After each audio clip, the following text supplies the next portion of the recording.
What is one thing that you would like your ex to know? My life has been mostly a series of dreadfully bad decisions. I consider getting back together with you the worst one I've ever made. Whenever I'm going through a rough patch in my life, I still chuckle knowing it's nothing to what I endured with you. You are the standard of which I measure misery and pain by. Thank you for that. You are the standard of which I measure misery and pain by. Thank you for that. I really hope you describe the badness of all future decisions in terms of your ex. Getting the Winnie the Pooh Nectar 2 wasn't my finest moment, but in the grand scheme I'd say it was no more than 600 milli Rachels. Apostrophe. My brain, I want this jalapeno burger tonight, but it will cost about 30 milli Bridgets. PSH that's nothing. She taught me to take it slow, so I don't wind up in a relationship with someone like her again.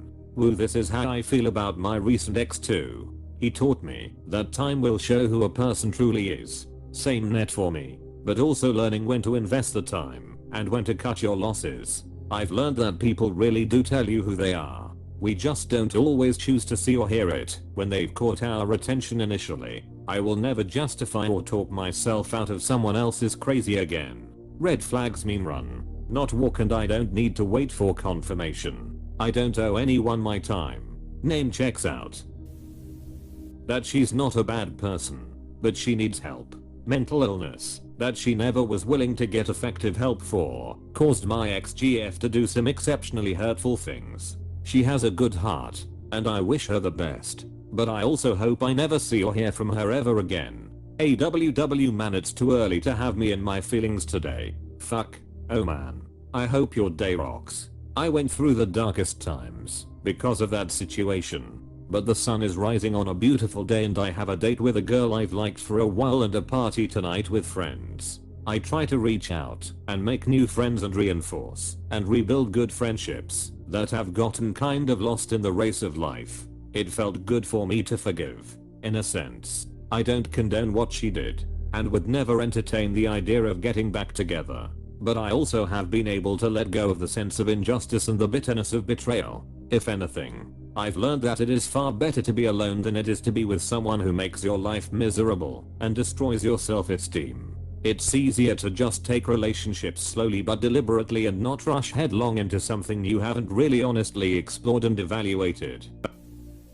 I'm dismissive avoidant. I'm sorry. My ex-BF was avoidant as well, and it was so frustrating sometimes. Whenever I would compliment him, he'd say back quote thank you, but he'd never compliment me ever. It was kind of funny BC, it felt like he was purposely dodging it. Even as a joke once, I gave him multiple compliments in a row to see what he'd come up with, and he always said back quote thank you, or back quote that's sweet, or back quote that's kind, but never anything complimentary about me. It was so weird.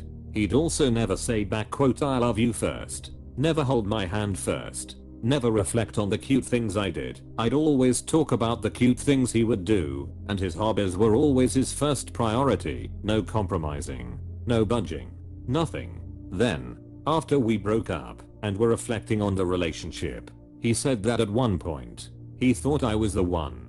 Like what? He did not show that at all. Hell, I'd come home from work and he'd barely hit me with the back quote hey. Avoidance are so wild to me. I always avoided returning compliments because it felt disingenuous and that I should just wait until a more spontaneous moment. I really loved you, but I'm not willing to let you treat me the way you did. You opened my eyes for how narcissistic people can be and gave me more confidence to be myself. So even though it's totally not what you wanted for me, I'm grateful I could learn this lesson with you. I broke up my GF like a week ago. She was narcissistic too, but I really want her back. It's like a curse. Nah, that's a trauma bond. Look into it. That S is real and real toxic. The hot/cold S they did got your brain some addiction for validation. You gotta work on validating yourself and reminding yourself of the bad moments with them more than anything. Those bad moments were the real them. It's heart-wrenching work, but you gotta do better. You don't just deserve it. You need it. You were totally worth it. Beautiful. Having no regrets is the best thing.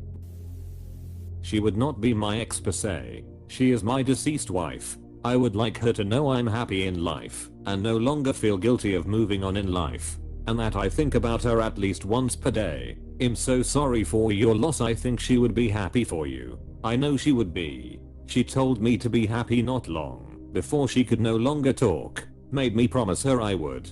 She asked me not to dwell on it and to move on and forget her. Silly her. When was the last time anyone forgot about amazing?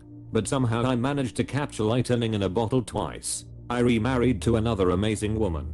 I feel my life is like the end of that old Jimmy Buffett song called He Went to Paris. Some of it's magic, some of it's tragic, but I had a good life all the way. Apostrophe. Oh, that's great. I'm so glad that you found love again. You seem like a great guy and I wish you nothing but the best /U0001 fact 2.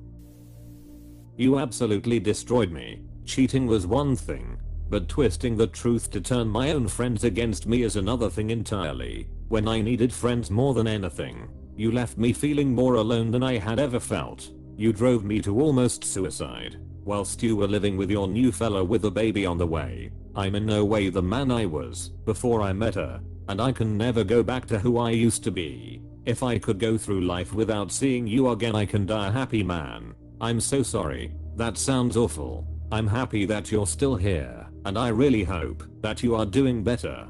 Honestly, I'm in a much better place than I was 3 years ago. I've cut her out of my life completely. I have no more contact with her. The friends I lost along the way, they would have stuck by me had they really been my friends. That's the truth. Hold on to it. Absolutely nothing. I'm pretty over them. Good for you.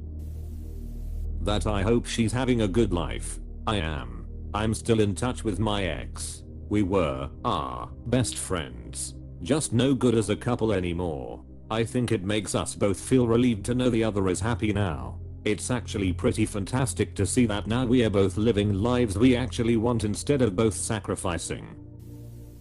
I had no interest in other women, but your paranoia and constant accusations are what drove me away. My ex was like this, always paranoid and questioning me. We broke up due to him always treating me like a criminal and gaslighting me. Turns out he was the one cheating. Oof. Yeah, quite often it's projection.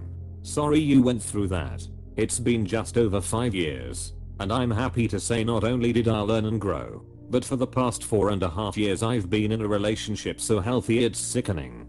We have trust, things in common, separate interests, resolve our disagreements without screaming, and enjoy our time together as much as our time apart. I hope you've been able to do the same, or can when you're ready. I'd be happier, healthier, and further along in life if I'd never met her. You can make up for that lost time. It's never too late to improve. I hope you find the peace and happiness you deserve though. I'm sorry, AWW. I hope you actually said that to them. Sometimes those 2 words seem much simpler than they are. Sometimes you don't even know why you are sorry, but you know you got to a bad place somehow, and it took many missteps along the way to get there. That she helped me grow. I didn't have a father figure around to teach me stuff and I wasn't good with women. I had to take that lick to grow, and now someone will be getting a better version of me. I like your mature and accountable perspective. I see a lot of one-sided, finger-pointing narratives here, not yours. I'm doing really good, and F you get it. I'm buying. We get to have lunch every few years, if we have the time. So I've been fortunate enough to tell her something like this. I've been the luckiest man in the world twice, when I never thought it would happen even once. You did that. If it hadn't been for you pouring your kindness and grace into me, I know I never would have agreed to even meet my wife, let alone marry her. I was living my whole life assuming I was incapable of giving or receiving love. I thought that way, even when I was a kid. You showed me how wrong I was. And now, between your family and mine, there are 4 kids going out into the world who would not have existed if you hadn't been so good to me way back there in 1997. Also, I overheard our waitress saying that the old married couple at her table is so adorable. Think we should tell her? This is cute. I'm so glad that it all worked out in the end /U0001F979. I'm happy we broke up, because it would have gotten more and more complicated. I made mistakes, but I hope you're happy, alone or with someone else. This is / was not the best version of me. I didn't know I was emotionally unavailable. Close bracket. Found my section. Took years of therapy and slowly opening up with the safe people around me to understand that my emotional valve had been shut off. I had no idea how cold I was toward my ex, and I do feel bad for what happened. Could you maybe give advice on this? I had something similar happened and was totally unavailable mentally at all. I'm trying to learn how to trust others emotionally more. It's been like 3 years and I've plateaued after therapy. That she was right. I finally get it. She deserves better than me, and it's my fault that things ended the way they did. God, I wish I could go back and fix myself so it would not have happened the way that it did. I hope that she's out there living her best life, and I hope that she's found someone that will make her well and truly happy. This is so sweet. I'm sorry that it didn't work out, and I really hope that you find someone else as well. You both deserve to be happy. That I still love her, and probably always will, but that I understand and accept we are better off separated because our lives are no longer on the same path. That I truly wish her happiness and success, but that it's too hard for me to be friends because of how I feel. Finally, I would thank her for all the memories and lessons learned, because I wouldn't be the person I'm today without them. I'm sorry. You were right to leave me. I was an asshole and you deserved better. I loved you with all of my being, but that wasn't enough to be a good partner. Sorry, mate. That it really wasn't her fault, and I hope she's doing alright. You felt inadequate for so many reasons. You felt ugly, not smart enough, not cool enough. I must say you have absolutely no problem regarding these. You are pretty, smart, cool, and everyone likes you. The only problem you have is your untreated psychological problems and how you acted mean, dismissive, cold or rude towards me and sometimes other people. And I hope you fix your issues and live the great life you deserve. Not every day I meet a man wording my exact problem. That I sincerely hope she is happy, healthy, and doing well. I'm so glad I left your Mina over 20 years ago, and although I do feel bad your life is a mess, I'm thankful I'm not in it, stuck in it, living with you and your poor choices and bad personality. Mine is dead, so IDK. There's nothing. I left him because of his alcoholism and found out a couple years ago he drank himself to death, which is depressing AF. I'm so sorry. Lying about having cancer probably shouldn't be your go-to sympathy trick. Now that's messed up.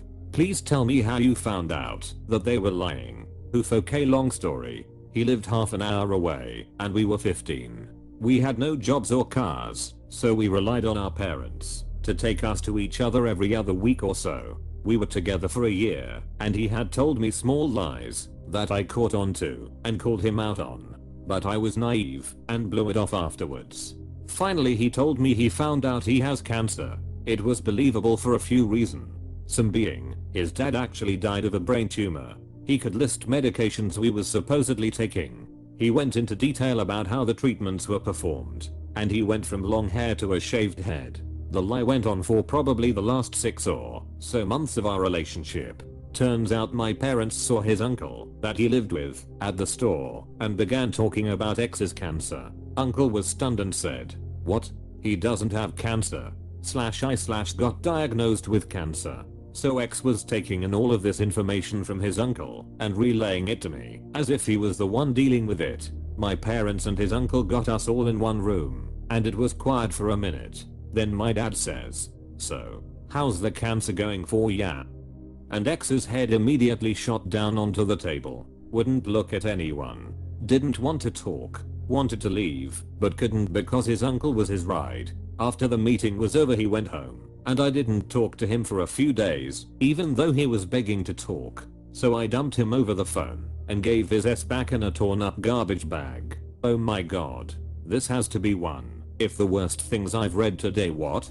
I mean, you have to give him props for shaving his head. Now that's called dedication.